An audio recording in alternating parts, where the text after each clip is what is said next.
अस्सलाम वालेकुम, मुझो नालो अली असगर आहे। हिन वीडियो में असीं सेट के मुख़्तलिफ़ तरीक़नि में लिखणु सिखंदासीं। असांखे ख़बर आहे त सेट के असीं टिनि मुख़्तलिफ़ तरीक़नि सां लिखी सघूं था। हिकु आहे डिस्क्रिप्टिव मेथड, ॿियो आहे टेबुलर मेथड ऐं टियों आहे सेट बिल्डर नोटेशन। अचो त असीं हिननि जे बारे में सिखूं। सेट लिखण जा टे तरीक़ा आहिनि। There are three methods of writing a set. कहिड़ो? हिकिड़ो आहे डिस्क्रिप्टिव मेथड, यानी असीं डिस्क्राइब कयूं, यानी वर्ड्स में लिखूं। डिस्क्रिप्टिव मेथड जीअं ही लिखियल आहे। ऐं ॿियो आहे मेथड टेबुलर मेथड, यानी असीं कर्ली ब्रैकेट में लिखूं। ऐं टियों आहे सेट बिल्डर नोटेशन।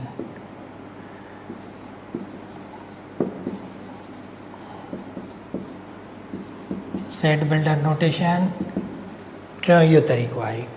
ही ॿ तरीक़ा त हेठियां लोअर क्लासिस में बि सेखारिया वञनि था।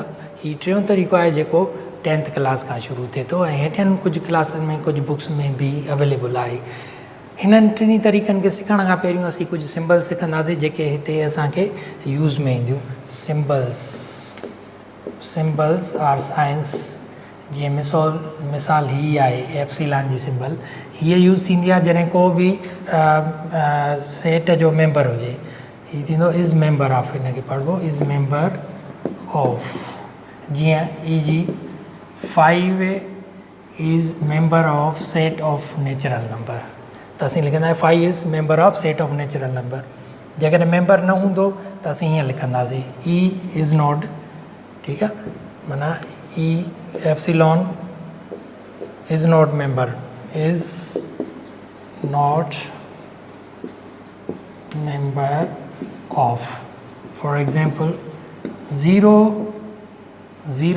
is not member of set of natural number, या 0 is not element of set of natural number, या 0 does not belongs to set of natural number। belongs to आणो या member आणो या element आणो। ओके, ऐं ॿी सिंबल आहे हीअ सिंबल। ठीकु आहे, हीअ थींदी आर। ऐं जेकॾहिं हीअ सिंबल हुजे, ठीकु आहे, त हिनखे पढ़िबो एंड। ऐं जेकॾहिं सिंबल हुजे दाल दर वांगुरु, त हिनखे पढ़िबो ग्रेटर देन। ऐं जेकॾहिं हुजे उबतो दाल दर, ठीकु आहे, हिनखे पढ़िबो लेस देन। जीअं मिसाल तौरु 5 इज़ ग्रेटर देन 3, त तव्हां लिखंदव 5 इज़, जीअं मिसाल 5 इज़ ग्रेटर देन 3। ऐं जेकॾहिं तव्हां लिखंदव 5 इज़ लेस देन 7, त हीअं लिखंदव। ठीकु आहे।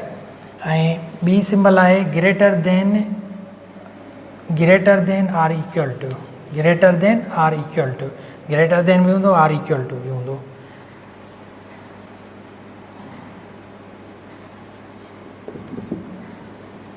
Greater than or equal to. ऐं जेकॾहिं लेस देन खे बि असां हेठां साइन ॾींदासीं बि, त उहो थींदो less than or equal to. ऐं ॿियूं बि खोड़ सारियूं सिंबल आहिनि जेके असीं टॉपिक्स में सिखंदासीं। जीअं इक्विवेलेंट सेट जी आहे उहो टॉपिक सिखंदासीं त हुते सिखंदासीं। ऐं नल सेट जी आहे त उहो नल सेट जो टॉपिक सिखंदासीं त हुते सिखंदासीं।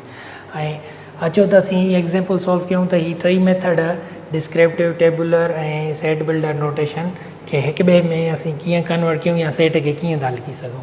पहिरियों आहे एग्ज़ाम्पल, हीअ आहे डिस्क्रिप्टिव फॉर्म में लिखियलु आहे, हिनखे असीं डी था शो कयूं। त हीअ डिस्क्रिप्टिव फॉर्म में लिखियलु आहे set of natural numbers between 4 and 12।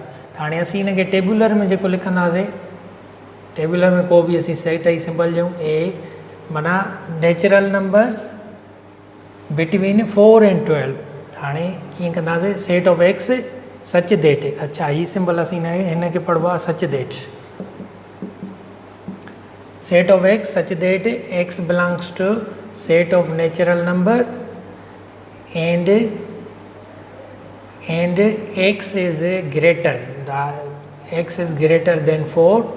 X ॾे था हिन मूं, तंहिंजे करे एक्स ग्रेटर आहे। या 4 इज़ लेस देन एक्स, या हिनखे पढ़ूं था x is greater than 4 and x is less than 12। Between हमेशा ईअं लिखिबो आहे हिन सिंबल जे ज़रिए। लेस नंबर हमेशा लेफ्ट ॾांहुं लिखिबो आहे ऐं राइट ॾांहुं वरी ग्रेटर नंबर लिखिबो आहे। ही थी वई, सॉरी ही थी वई हिन में सेट बिल्डर में।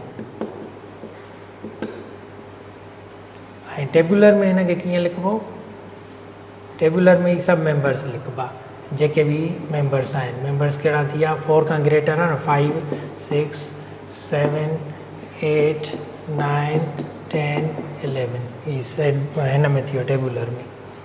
ऐं ॿियो एग्ज़ाम्पल आहे set of first 6 prime numbers. हाणे हिन खे टेबुलर में कीअं लिखंदासीं, ही पाण ई हिन में मिलियल आहे डिस्क्रिप्टिव फॉर्म में। टेबुलर में हिन खे पोइ set of first 6 natural number, पहिरियां छह प्राइम नंबर्स 2 3 1 प्राइम न आहे, यादि रखणु खपे, 2 खां प्राइम शुरू थींदा आहिनि। 1 3 5 7 11 13, 1 2 3 4 5 6। ऐं हिन खे अगरि असीं लिखूं सेट बिल्डर में,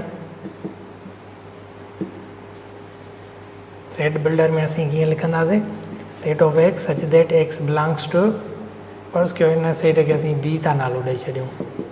set of x such that x belongs to set of prime numbers and x prime number आहे जेको लेस देन आर इक्वल, जेको ग्रेटर देन आर इक्वल कंहिंजे आहे फर्स्ट 6 में, यानी 2 खां शुरू थिए थो वेंदे 13 ताईं। हे बिटवीन हूंदो त लेस देन इक्वल न हूंदो, अगरि शुरू 2 जे बराबरि आहे या उन खां ग्रेटर आहे एक्स, ऐं एक्स जेका आहे 13 खां लेस देन आहे या 13 जे इक्वल आहे, ही सेट बिल्डर में। टियों एग्जाम्पल आहे set of positive integers less than 20 that are divisible by 5। त हाणे हिन खे सेट बिल्डर नोटेशन में टेबुलर में कीअं लिखंदासीं, टेबुलर में लिखंदासीं, फ़र्ज़ु कयो असीं हिन खे ज़ेड सां ई शुरू, ज़ेड सां न बल्कि सी सां था शुरू कयूं, त 5 10 15 माना 20 खां नंढा इंटीजर, ठीकु आहे। Set of first positive integers, set of positive integers less than 20 खां नंढा जेके पॉजिटिव इंटीजर आहिनि पर 5 सां डिविजिबल हुजनि, 5 सां वंडिजी सघनि, त उहे लिखो 5 10 15। 20 नथा लिखी सघूं छो त हिन खां लेस लिखणा आहिनि। ऐं डिस्क्रिप्टिव में कीअं लिखो, डिस्क्रिप्टिव में लिखिबो set of x such that x, असां हिते एक्स लिखूं वाई लिखूं का बि सिंबल लिखी सघूं था, x belongs to Z positive integer, Z जे मथां पॉजिटिव साइन लिखंदासीं, and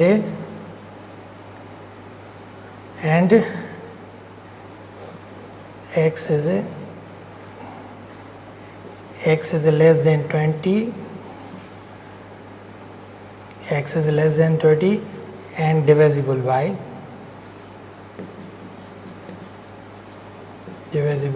5, x is less than 20 and divisible by 5।